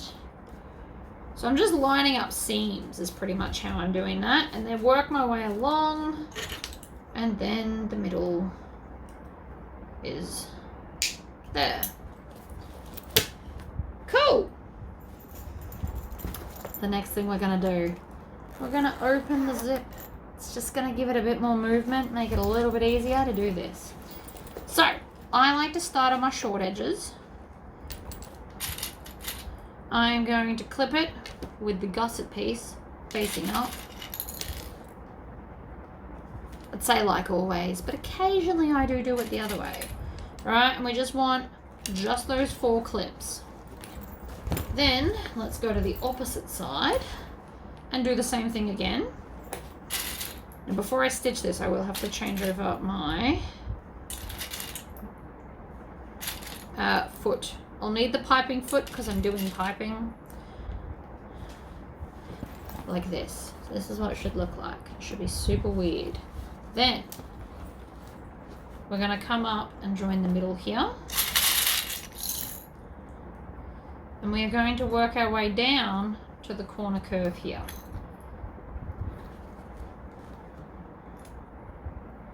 Okay, so down we go. You want to make sure those edges are lining up nicely. And this point here is where it starts to get a little bit, how you doing? But it helps that I've put in the interfacing smaller than the vinyl part, because it will help to kind of ease it in. And you can see it's got a lot of ripples. We really just need to like feel it, squish it. And this is the fiddly part, guys. It's the hardest part to sew, it's the hardest part to clip. It is not for the faint of heart, but the bag does look absolutely epic when we're done. So I'm doing it anyway. And I am literally now putting the clips next to each other. Like, don't be afraid to clip it and hold it in place. Then we can go the other way. Start at the top, work the curve around.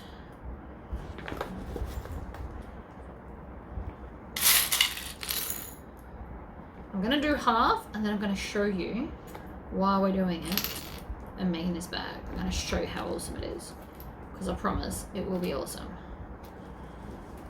I don't make bags that aren't awesome, I don't think. You might disagree on my pattern choice, my fabric choice, but I tend to do patterns that are awesome, I think. Alright, so just to give you an idea of why we're making this, have a look at this, right? We've got glitter piping, we've got funky cool edges. It's just gonna be amazing. Let me change my foot. So I've changed my foot over to my piping foot.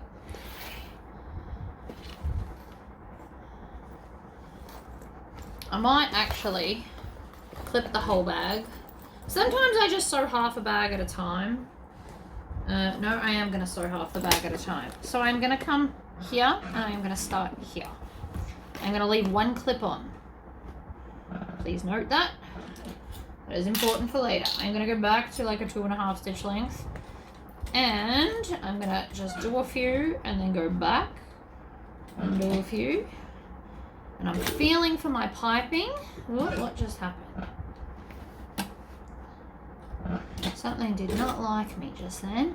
So I'm using, you can't see, hold on.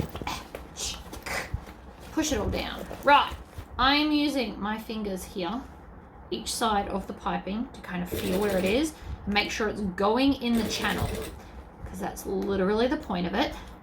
And because we're gonna get the best sew if we just sew next to the piping. And the reason we're using our fingers, you can also use a sewing awl if you prefer, but we need to really feel it out so that we don't sew the wrong spot around these curves. It is tricky, I did warn you of that. That is why we put like a million clips on. Okay? And then I am going to needle down and stop and check. I think we're okay. There's a lot of layers going on. It's quite thick. I promise it will be worth it when we get there in the end. We're also going very slowly with all of our stuff. A lot of my clips have just come off. Always a fun one. Now I will most likely have to do 2 passes on this because I'm pretty sure that I am not getting close enough to the piping right now.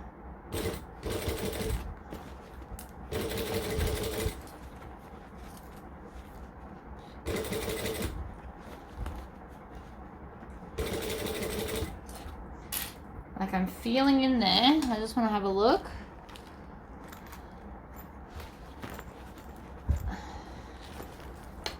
I'm going to lift this up. I know you can't see now. I'm really sorry about that, but it was distorting the bag and making it way harder to do this. And to be honest, this bag's already tricky enough. I shouldn't have added piping. It's made it so much, like it's an extra level of tricky. Because now, on top of the shape, I also have to make sure I'm getting all of that piping neatly in there. But this is also why we attach the piping separately to joining the bag. If you did all 3 layers at once, I can guarantee something would go wrong. Like, I'd bet money on that. But did I just run out of thread? Sounds like it. Oh, I did. Well, at least I noticed. But let's just have a look at how we're doing so far. Just while we're here. I actually didn't do as bad as I thought I did, to be honest. I thought this was a lot. Oh, okay. There's a problem. So, problem number 1. Actually not going too terribly, except here. See here? I have snagged part of the bag. And so now it's got this weird lump. So I will have to undo that. That's okay. Let's do another bobbin. Let's go back and fix that problem now. So it's just from here to here. You can actually see it on this side. So I am just going to chop out 1 stitch like this and then grab my sew-all and pull out every second thread at a stitch. Pulling every stitch takes too long. Pulling every third is too tight. So I'm just going to pull every second one. 2 is the magic number that I've found. I'll show you 3. See how it's just a bit tougher. I don't love 3. 2 is just easier. Trust me on this. Oh, and I just shredded my thread. So now that I've shredded it, chop it off and go again. You never want that tail too long because it takes too long to pull through. You could also clip every second or third thread and then just pull it all out. That is also an option. So we need to come back all the way down to about here. So that should be enough to release that problem, see? And then, whichever way you want to do it from, I'm just going to still clip it for paranoia's sake. Theoretically, we can then just go back in. And I'm starting further back.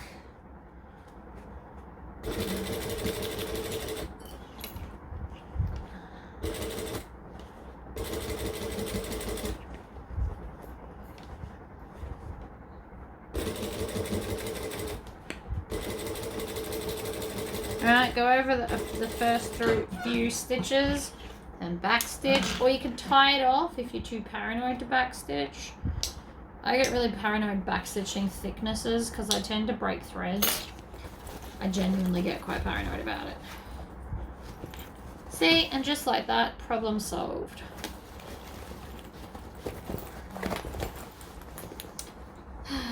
Alright, let's go back to where I was, because I want to sew this part of the curve before I go and continue on to the other side. So I'm just starting back a few stitches from where we were before.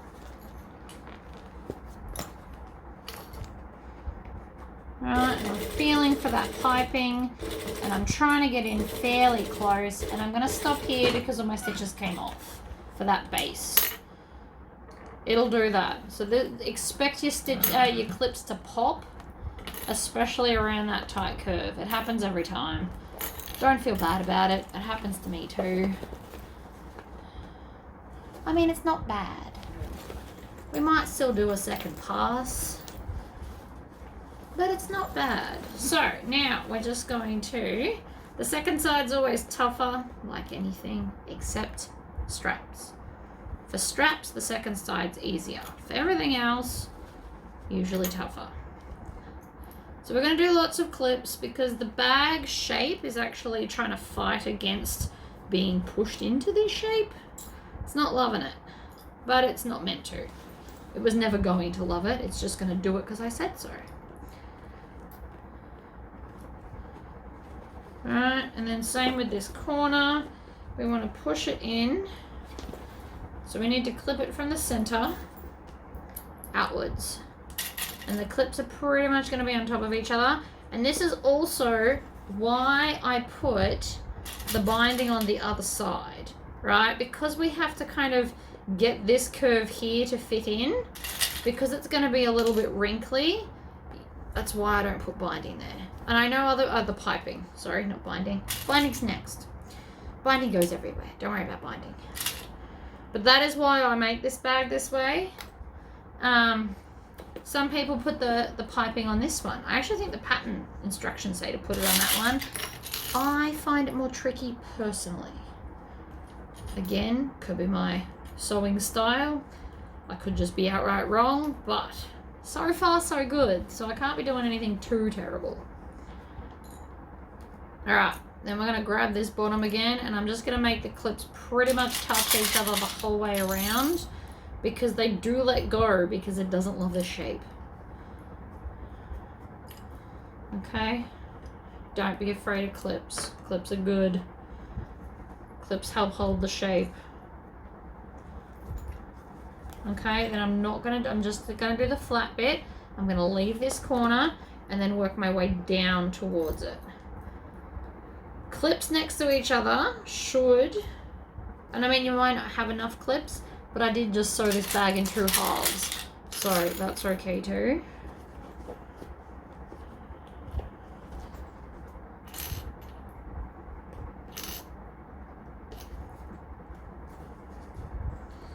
Alright, shove that into the corner now, and you can see it goes a little bit bumpy. Well, that is normal, and that is okay. When I first started making bags, I didn't understand why I did it. I didn't realize it was meant to be a bit bumpy, and I had a really tough time. So I'm here to tell you, it's okay. Lots of clips. Like an insanely large amount. I could nearly use my entire bowl, which is saying something, because there's a lot of clips in there. So I am now going to come back to where I was. I'm going to start back a little bit, because I like to. And we are very slowly going to go around this curve where the piping is. Okay? There is no hurry. We're going to go nice and slow. And we're going to pull. I'm going to tuck my arm in. That's important. Don't need to be getting shoulder problems. And we're going to go around the curve. This is probably one of the most trickiest bags I make, just because of this tight little curve. But the reward is worth it. This bag is adorable. I have made heaps of them to sell. Every time I have one for sale, it goes pretty quick. But it is not for the faint of heart. And the fact that I decided to add piping was probably stupid, because it's like an extra pressure / effort. But it's gonna be amazing.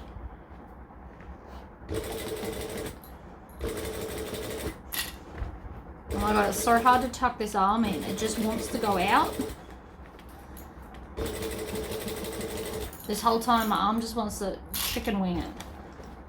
You know what? Maybe if I shift, so I'm shifting my body over, so I'm now in front of the bag and not in front of the needle. I'm wondering if this is going to help, and the answer is it does. So maybe just shift your position in relation to the bag, because so far it's helping. Without having to chicken wing it too much.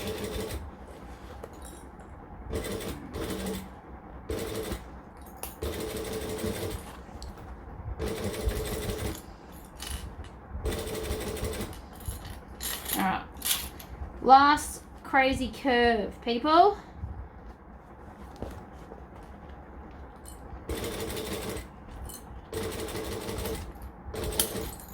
Oh.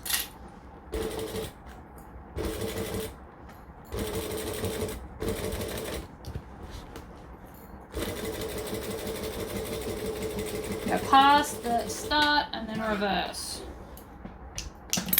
let's see how I did. Moving my position to in front of the bag instead of in front of the needle definitely helped a lot. I know we still have to come back and bind it, but I want to see how much like extra stitching I have to do. Oh my god, it looks awesome.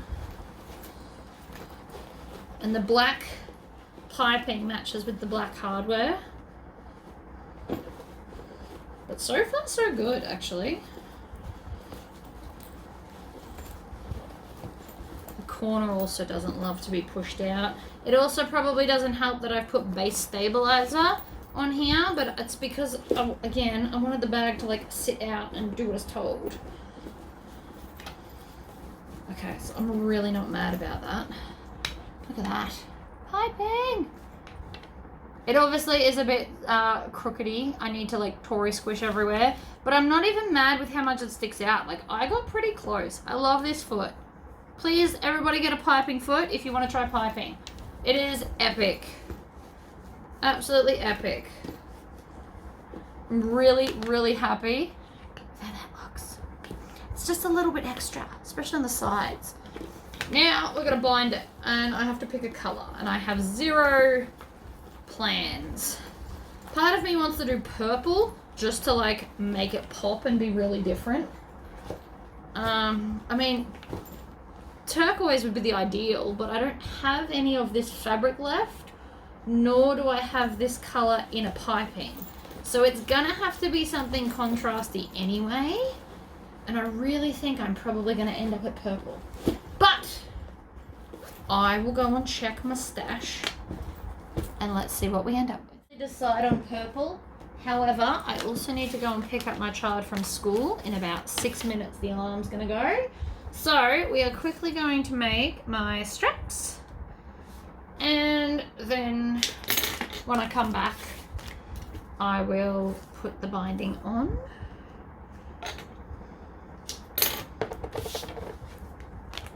Okay, so this is my 3/4 inch tape. Fridays, my kid finishes early. They've got like weird school hours on a Friday. I'm not mad about it, but it does kind of, I forget every time.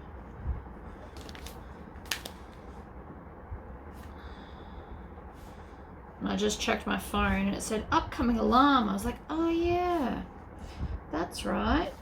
Literally I'm not quite in the swing of it because I've only been here for a couple of weeks. Alright, so I'm leaving a bit of a gap.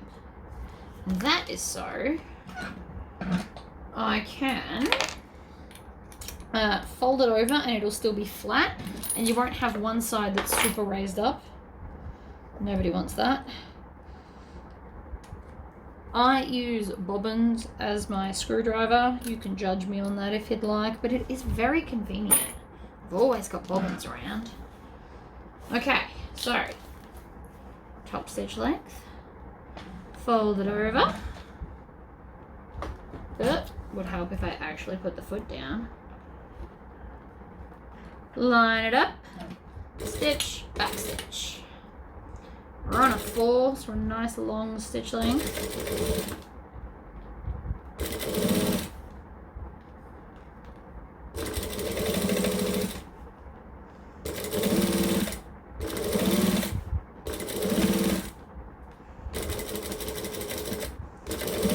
This side is always the fastest side, guys. I did think about doing rolled handles. It would probably... Oh, crap. Did you hear that? Something just got stuck.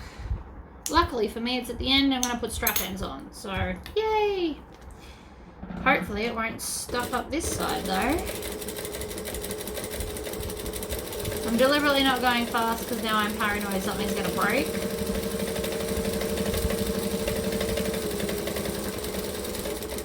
Alright, back stitch. Next one.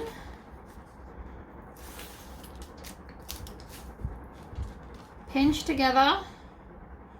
Fold with a gap. But just a little gap. Like 1/8 of an inch. 3 mil. For Aussies that work in mils. I mean, I can work. Funnily enough, all lasering is done in millimeters and all bag making is done in inches. But that's because most online patterns, or especially when I started, were all American and they only used inches. So I've had to learn, and then my brain has to be able to convert from inches to centimeters to buy like fabric. It's like a whole thing. I write my pattern in inches because I feel like a lot of people are probably in the same boat as me, where you're now just used to making bag in inches. Also, all your rules are done in inches. The cutting mats are done in inches. Like it's just easier. But I don't work in feet and yards. That part's always in meters because I can't do that. My brain's not that clever. I know there's 90 centimeters in a yard. Ooh, don't start with me.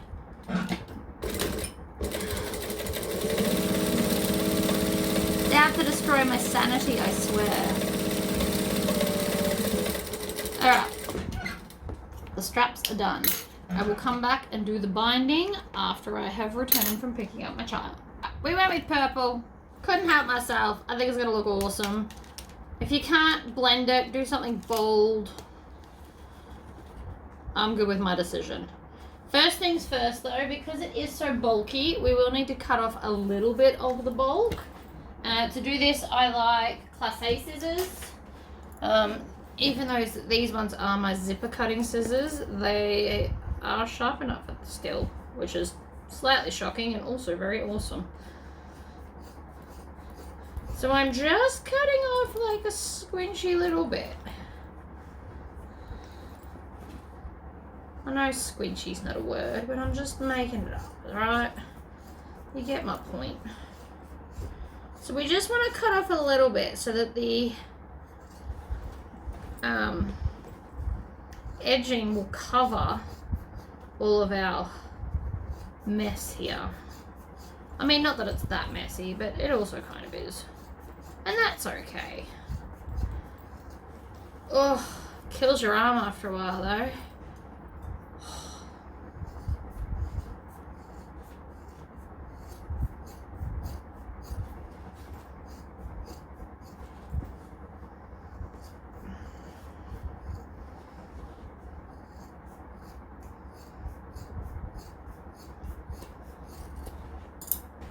Alright. That's much better. Now again, we're going to start at this bit here. Put it over like this. Grab a lot of clips. And off we go, covering it.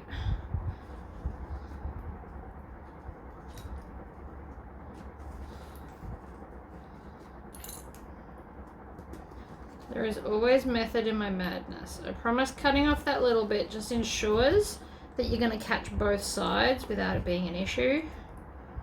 And the purple's kind of fun. I know it's not for everyone, but let's be honest, neither skulls, neither am I. That's okay. I could have done black, but black's too obvious.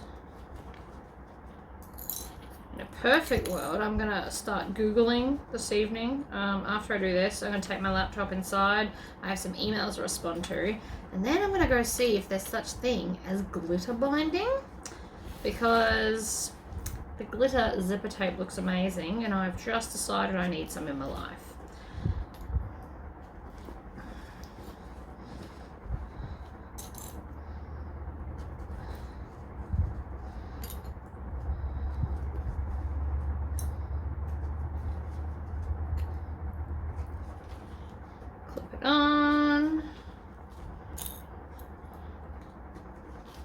We're about halfway as of right now. Also, that feels quite chunky there. So I'm just going to take these and squish it. Now I understand it's just because there is a lot of layers, but it never hurts to do a little squishing. It will just make it a bit flatter. It did make it a bit flatter. This won't be as tricky to sew as the other bit, but it's not going to be like a walk in the park either. It's still going to be a bit tricky.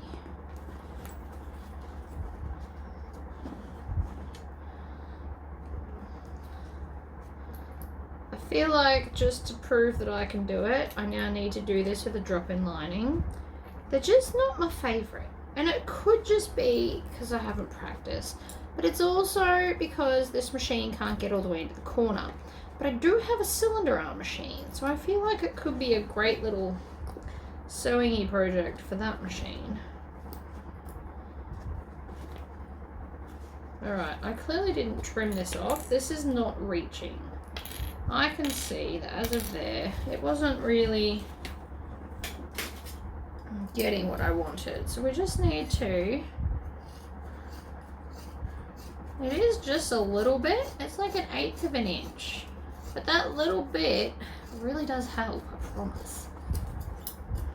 I would not be doing this if I didn't have to. I mean, the other option is you leave it there, but you will just see your stitching. And because I've used contrasting colours in the stitching, it could be problematic.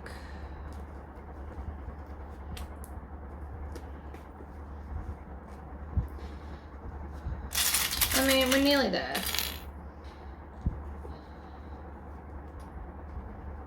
I don't know. I really like the idea of purple. But I also need to make sure that my stitchings are nice and neat, or it's just not going to look as good either.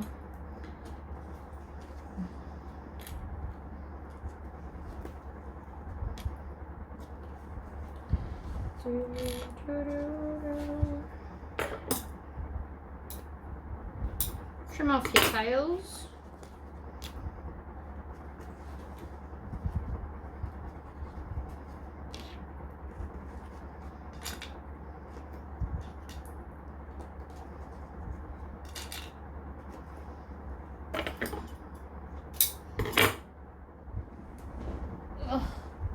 I'm also nearly out of normal binding, so I feel like it's time to stock up on a bunch of stuff. Leave that with me. If I find an awesome supplier that has amazing things, as always, I will let you know.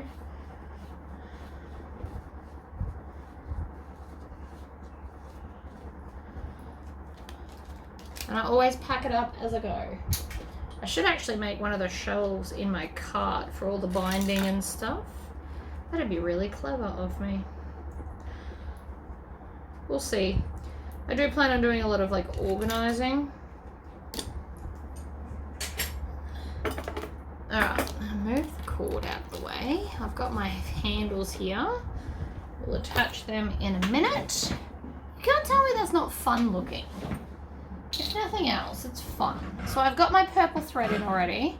I'm going to take off one thread, and I'm going to do that thing that I always do where I hold my finger and then stitch, even though my finger is quite close.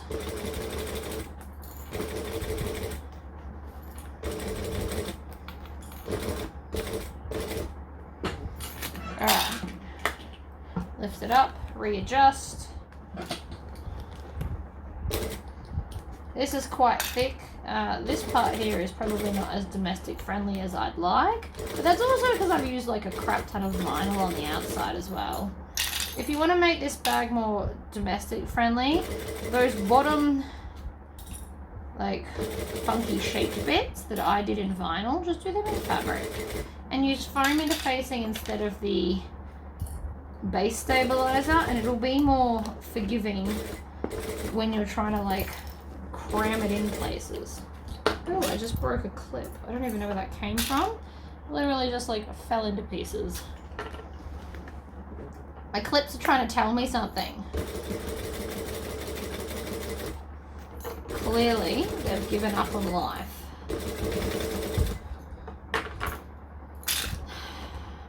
I want to try and explore some other clip options. I mean, it can't hurt, right?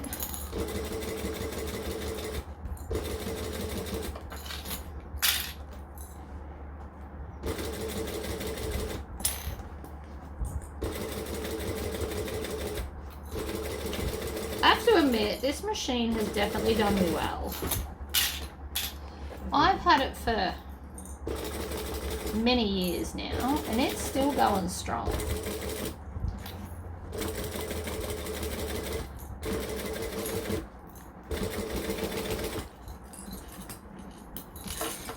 Alright, clips in the basket. I know you can't see much from there, and for that I do apologise. But I really am just doing the same thing all the way around. Holding my finger right where we're trying to stitch, and then using this hand to kind of maneuver it around so that I'm stitching in the right place. And that's all that's happening all the way around. And I'm making sure that my fingers are absolutely nowhere near where I need them and don't want them to be. More specifically, I do not feel like getting my finger anytime soon. I always make a very good point to keep them well and truly out of the way. This bit here is a bit easier, so it's a bit kind of closer. I really love the purple binding. I hope it's like stitching on well. I haven't even looked at the other side yet. We're going to do that in a minute. I'd like to get all the way around before I see all the bits that I've wrecked. I'm also back to the start here, and pretty sure I didn't back stitch it, so I can actually pull it through and tie it off just for funsies, and because I've done it the whole rest of the bag.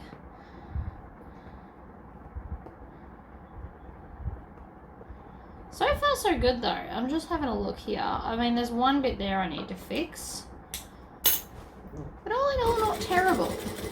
Not as bad as I thought I was gonna do. It's just like this little cornery bit here that's always giving me grief. Back stitch, pull her out. Okay, let's see how I did. So I did pretty well, except for here I missed. See that? I missed. And again, it's that corner bit that I knew was going to give me grief. So I'm going to snip. Actually, I'm going to come all the way up here. So I'm going to snip here. And then I'm just going to snip just before it veers off the road. And then again, we're going to take this and we're going to lift out every second stitch. And if you just lift straight up, would help if I've cut it the full way, obviously. You should be able to just quickly unpick it.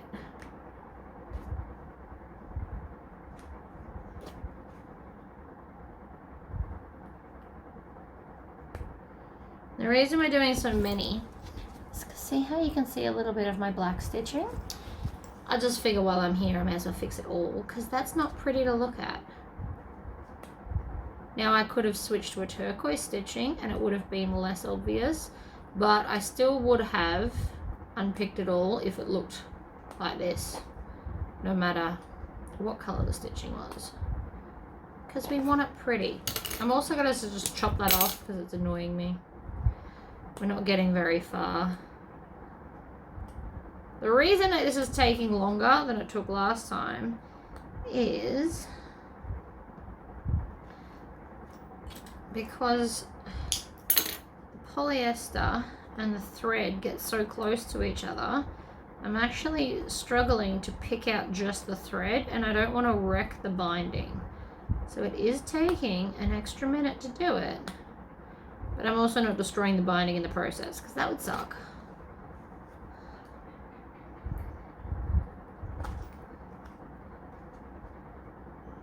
There's 5 left, so if I pull from the middle, sometimes it'll pull out both sides. It's wonderful. And sometimes it doesn't, like that. So then you can just grab anyone on the other side. If you just grab any thread from this side, just the thread, not the binding, it will just lift up. Ta-da! And that is one way to do it with minimal mess. The other option is to go through and individually cut all the bits. Alright, so there. I'm just going to put this on again and I'm going to stitch it from the other direction. And I'm going to put on a lot more clips in this area because obviously I struggled. And that's okay. So I'm just going to squish it down like this. Ooh, we're going to start all the way from here. Ow.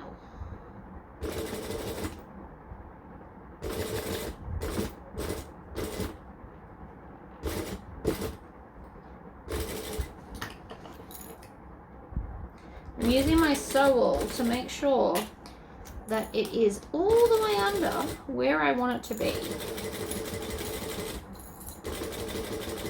And then when we get back to the start, I'm just going to lift it up, go back, and stitch a few extras because I don't want to back stitch because I'm...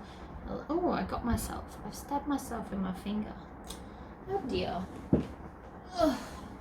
Not as ideal as I would have hoped. Alright. I've done the same in this corner. Basically, those tight little corners are my worst nightmare. But I will come and fix those later. You guys don't need to watch me do that over and over and over. You have now seen how to fix it. I will do it off camera. So I'm now going to turn the bag out with my fabulous piping. It looks amazing. Push out the ends. It's always the ends that are trying to stay in. It does look fun with the different colour binding in there, just so you know. Alright, handles. So since I'm on the whole strap end mission, let's grab some more. I still haven't unbagged them from when I was selling them in pairs. It is on my list of things to get to. So I am going to install, one end on each strap. Bear with me on this, there's reasons. Also, when it's this much vinyl, sometimes it likes to fight you a little bit. If that's the case, what we can do is actually grab that inner vinyl, like the inner layer, and trim it out. Right, I know it looks messy, but that will now be thin enough to actually get on the end, which is kind of the whole point. If you can't get a strap end on the end, is it even a strap end? Doesn't like 4 layers. The other option is you can open it up a bit more, but I would like it to just do what it's told. So I got it on. Zip.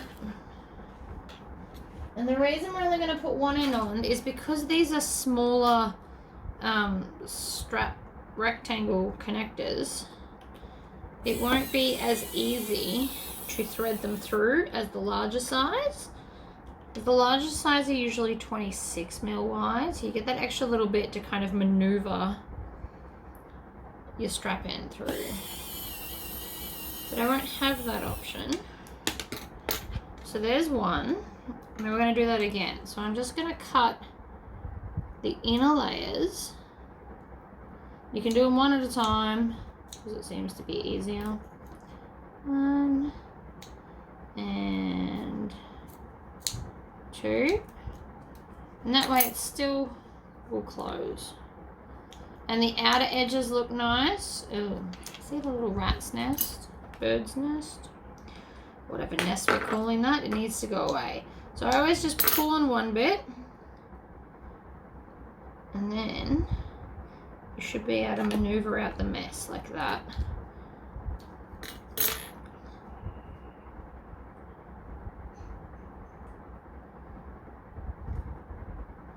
Sometimes it takes a minute. This is why you're supposed to hold it, by the way. So this then goes on the end, and it should go on much easier now. There's always one bit that wants to defy me, but if you push enough, it will go down. It's got to manhandle it into submission. So at the moment it's seesawing. So one end goes on and then the other end comes out.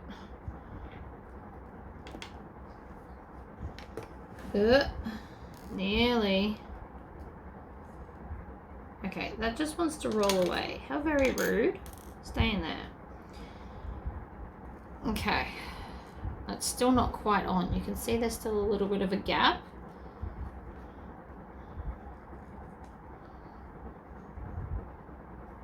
So we might have to cut a little bit more out.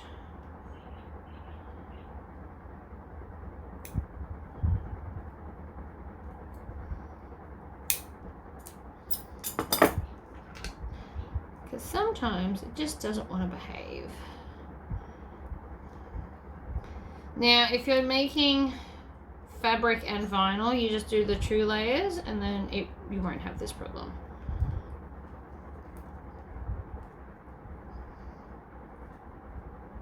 No, alright.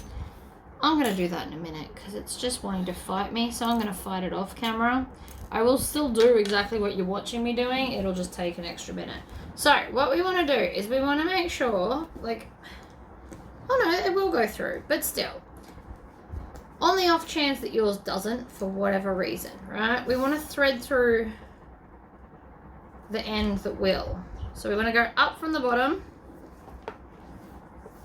And then this will go over like so.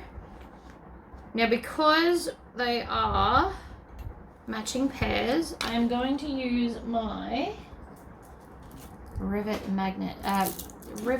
placement template. Really can't speak today. So I'm actually going to go, sometimes I like to switch it up. So today I am going to, instead of just going the 2 holes up, I'm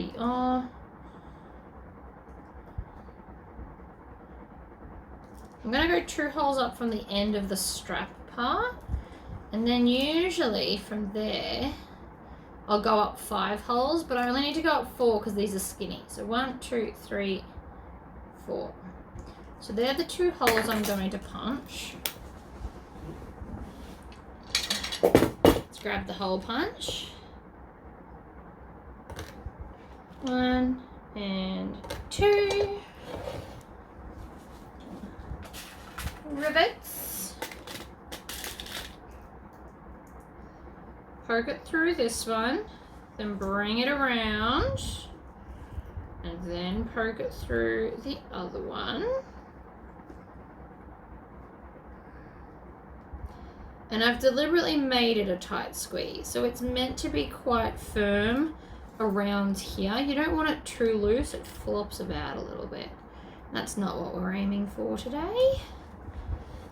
So then I'm going to grab the other one. And we're going to lay it under and squish it down. Then we put the other side in. And because I've done the strap ends, I'm having them face out, by the way. You don't have to do that. I just am. Alright, so then I'm going to come again in and cut out a large chunk of the vinyl that is getting in my way. There's no better way to say it. It's getting in my way, I need it gone.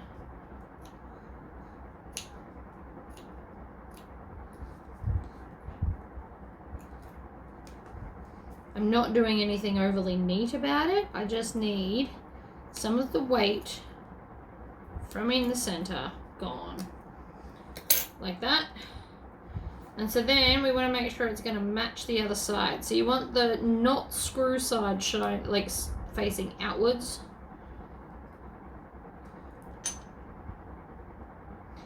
There's a little thread there. I don't know if you can see that against my dark shirt. There's like a little white fuzzy thread. That is not staying. Nor is that black one. Or that one. Or any of these, because we don't want them to poke out of the strap end.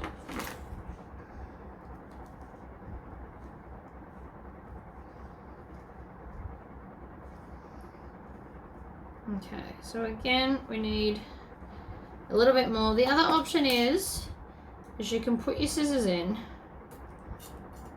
like this and then close them in the attempt to kind of squish them open a little bit more. That is an option. It's a lot harder to squish them open than you think though, which is why I like to cut the crap out instead. Much less dramatic, I promise. It's just in this end here that it seems to be. So another good option is the pliers. And squish the whole end down as hard as you can. I don't know why I didn't think of that earlier. I love my pliers. Oops. I had it on and then I pushed too hard. Alright, so the squishing definitely helped. We're on. Grab a screw. Love a good new battery. How good was that? One and two. And then we want our rivet spacing template so that we get them all the same. Uniformly across the board is the name of the game for these, because you will notice if they're different. You won't notice on a strap, like a crossbody strap. You will notice on these. 1, 2, 3, 4. So the bigger ones need the extra. You go up to 5, but these are skinny, so we stick with the 4. I've got mess going on and it's annoying me. Alright, grab this, squish it down.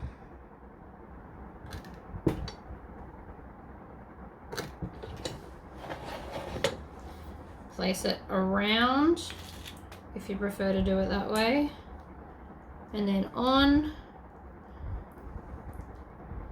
And through. Make sure you get rid of like the extra little bit that didn't come out when you poked the hole. Most of the time it'll just get in the way if you leave it there.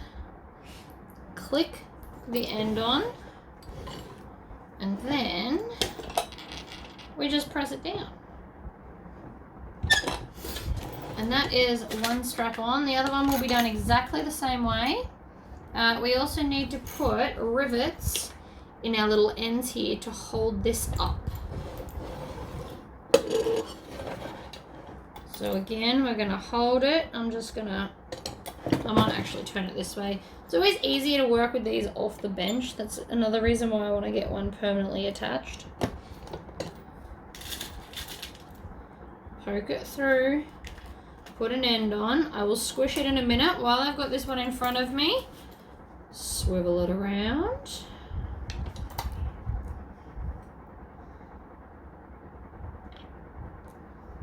Squish.